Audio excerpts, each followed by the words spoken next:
कोकणात समुद्रकाठी अनेक बंदरांनी समुद्राच्या लाटांवर इतिहास लिहिलेला आहे. असंच एक शांत व निवांत बंदर म्हणजे बोऱ्या बंदर. आज हे बंदर कदाचित शांत दिसत असेल, पण या शांततेच्या आड दडलाय जुन्या सागरी वैभवाचा इतिहास. आजही इथून मोठ्या प्रमाणात स्थानिकांमार्फत मासेमारी केली जाते. नमस्कार, मी दिनेश नवले. आजच्या या व्हिडिओमध्ये आपण हे बोऱ्या बंदर व आजूबाजूचा परिसर देखील पाहणार आहोत.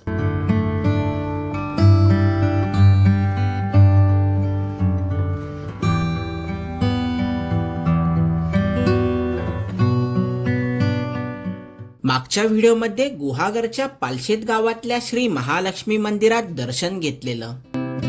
महालक्ष्मी मंदिरातून दर्शन करून मग मी प्रथमेश सोबत बोऱ्या बंदराला जायला निघालो. कोकणातलं हिरवगार सौंदर्य अनुभवत चाललोय.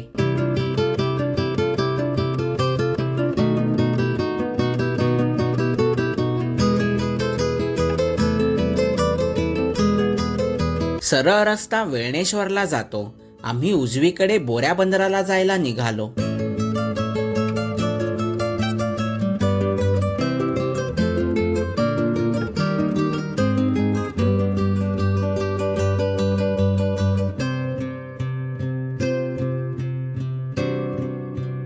थोड्या वेळाने अडूर या गावी पोहोचलो.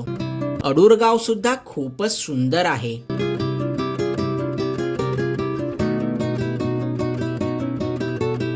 अडूर गाव मागे टाकून आता बोऱ्या बंदराकडे चाललोय.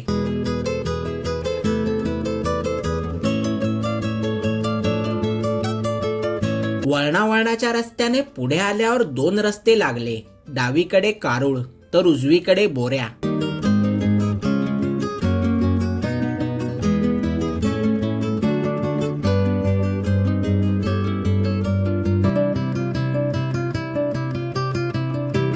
पालशेतच्या महालक्ष्मी मंदिरापासून साधारण 15 ते 20 मिनिटांनी बोऱ्या बंदराला पोहोचलो.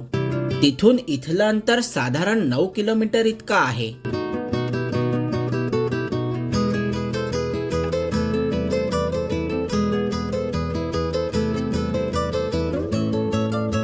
गाडीने आता बंदराच्या टोकाशी येऊन पोहोचलो. या धक्क्यावरून चालत त्याच्या टोकाशी चाललोय.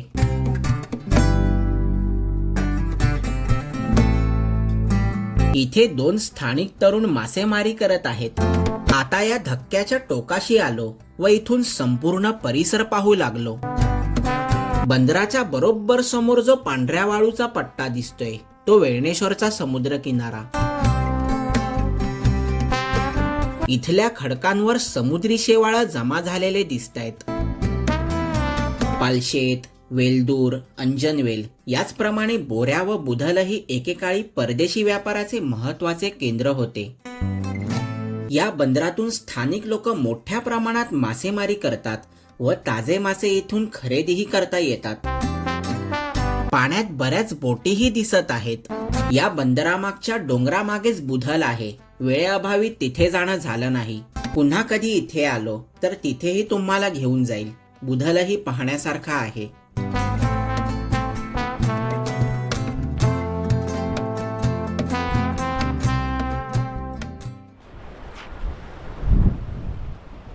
याच्या डाव्या बाजूलाही बोऱ्या बंदराची छोटीशी जेट्टी दिसते.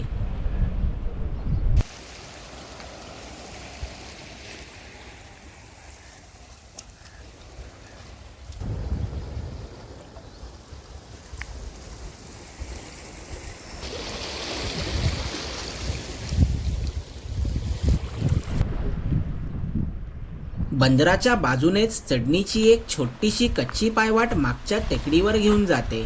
तिथे चाललोय. रस्ता तसा अरुंद असल्याने सांभाळूनच चाललोय.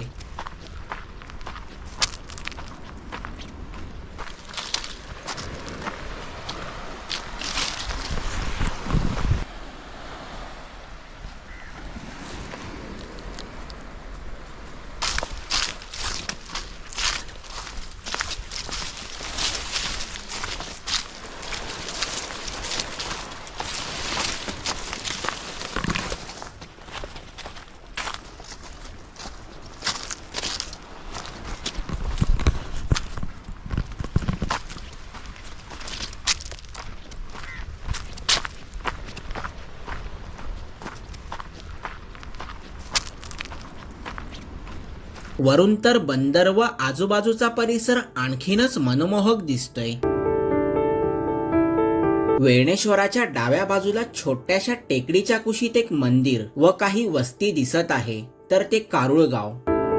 आता तिथूनच उजव्या बाजूने आणखी थोडं पुढे चाललोय. बंदराच्या मागून सूर्य चांगलाच तळपलाय आणि त्याची प्रखरता समुद्राच्या पाण्यात जाणवते.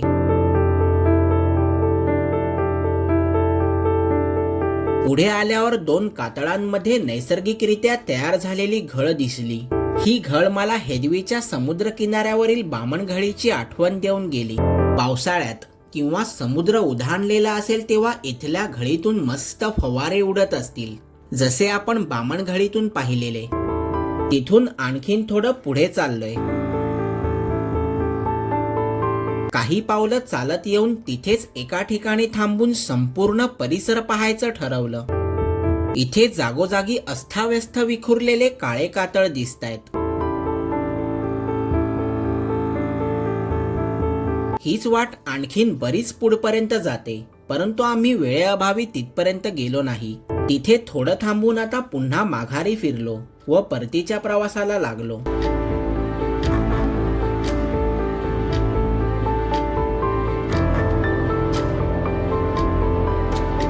बोऱ्या बंदराचा निरोप घेऊन आता वेळणेश्वरच्या दिशेने चाललोय. बोऱ्या बंदरापासून वेळणेश्वरचं अंतर साधारण 6 किलोमीटर इतकं आहे. तिथून एका कड्यावर येऊन पोहोचलो, जिथून बोऱ्या बंदर दिसतोय. उन्हामुळे तिथलं पाणी मस्त चमकतंय.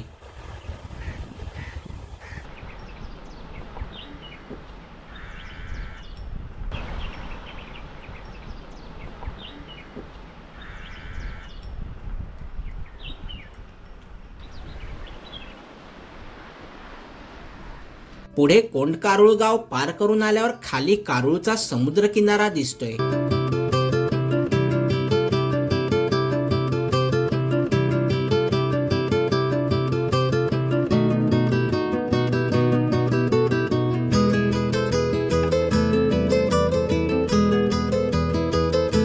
आणखीन पुढे आल्यावर एका पॉइंटला येऊन पोहोचलो, जिथून मौशार पांढऱ्या मातीचा लांबवर पसरलेला वेळणेश्वरचा समुद्र किनारा दिसला. निळाशार समुद्र, किनारी येणाऱ्या लाटा, नारळी पोफळीच्या बागा, हे सर्व दृश्य लांबून डोळ्यात साठवून राहतंय.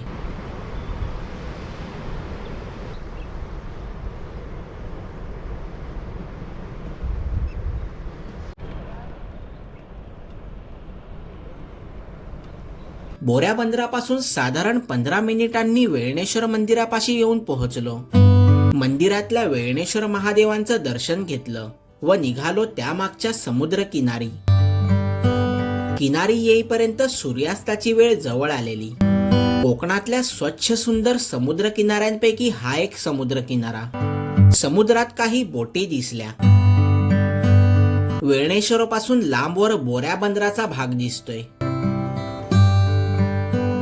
मी अगोदरच वेळणेश्वर मंदिर व समुद्र किनाऱ्यावर सविस्तर व्हिडिओ बनवलाय. जर तुम्हाला तो व्हिडिओ पाहायचा असेल तर आय बटनवर त्याची लिंक मिळेल. काय योगायोग आहे बघा ना.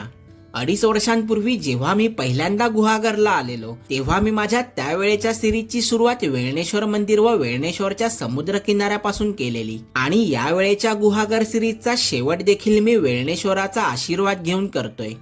यावेळी मी गुहागरला 3 दिवस मुक्काम केलेला, ज्यात मी बरेच स्पॉट एक्सप्लोर केले. हा व्हिडिओ म्हणजे माझ्या गुहागर मुक्कामातल्या शेवटच्या दिवसाचा शेवटचा व्हिडिओ. सूर्यास्त झाला व मी पुन्हा गुहागर शहरात आलो व गुहागरचा तात्पुरता निरोप घेतला. तर मंडळी, या गुहागर सिरीजचा शेवटचा व्हिडिओ बोऱ्या बंदरवरचा मी इकडेच थांबवत आहे. 3 दिवस खूप मेमोरेबल डेज होते माझे. खूप मजा आली आणि हे सगळे मेमरीज मला आयुष्यभरासाठी जपून ठेवण्याचं जे काम होतं ते मला प्रथमेशमुळे करता आलं. तर मी प्रथमेशला आपल्या व्हिडिओमध्ये बोलवतो. कसं वाटलं तुम्हाला 3 दिवस आमच्यासोबत? छान वाटलं. 2-2.5 वर्षांनी आपला मित्र आला इकडे. पालशेतमध्ये आमचे दिवस रेग्युलरली नोकरीनिमित्त जात असतात.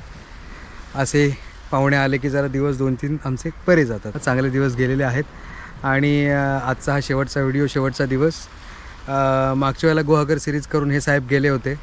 त्यांना समाधानकारक यश अजूनपर्यंत मिळालं नाही त्या सिरीजमधून, पण होपफुली या सिरीजमधून, या सगळ्या व्हिडिओजमधून त्यांना अपेक्षित असे व्ह्यूज आणि यश मिळेल असं मी आज देवाचरणी प्रार्थना करतो आणि तुम्हाला सगळ्यांना बाय म्हणतो आणि ह्यांनाही बाय म्हणतो. तर तुझं मी मनापासून आभार व्यक्त करतो की तुझ्यामुळे मला पुन्हा एकदा गुहागर नव्याने अनुभवता आला. आणि मागच्या वेळेला आपण श्रावणात गुहागर एक्सप्लोअर केलेलं, त्याचं रूप आणि आत्ताचं जे रूप आहे ते खूप वेगळं. चला तर मग मंडळी, गुहागर सिरीजचा आपण आता इथे सेंड करूया. तुम्हाला हा व्हिडिओ कसा वाटला ते खाली कमेंट करून नक्की सांगा. व्हिडिओ आवडल्यास व्हिडिओला नक्की लाईक करा, जास्तीत जास्त शेअर करा. चला तर मग भेटू पुन्हा एकदा अशाच नवीन व्हिडिओसोबत. तोपर्यंत बाय बाय, टेक केअर.